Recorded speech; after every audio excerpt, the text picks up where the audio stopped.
Do you know what I find crazy? That people have such strong reactions to things that don't affect them at all. Like, I see people have such an issue with people having an identifiable label, especially if that came later in age. Like, somebody who goes through the process of the intensive assessment and then coming out of the assessment with a label that identifies their own personal experience. Like autism, for example. Discovering I was autistic actually saved my life, and I really mean that in so many ways. Not because the world suddenly got easier, because I finally stopped fighting myself. For years, I thought I was too much. I know I'm not alone in this. I know so many people feel this. Too sensitive, too intense, too emotional, too direct, too overwhelmed, too different. But I wasn't too anything. I was autistic, and nobody told me because nobody knew.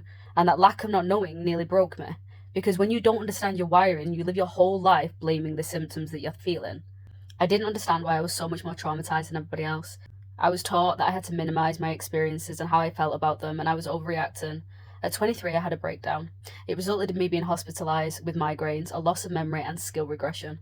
It was the scariest time of my life, and I had no answers for it until after diagnosis. I spent a lifetime having shutdowns, which was either confused as resilience, capacity, or stonewalling, depending on the person, depending on the day. My need for clarity got me labelled as being difficult.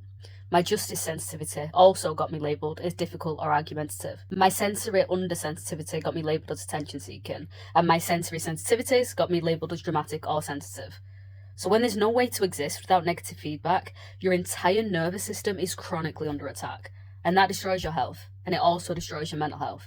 Quietly, slowly, relentlessly. The diagnosis I got at 33 didn't fix me, but it did explain me. And once I understood myself, everything changed. My anxiety softened because it finally made sense.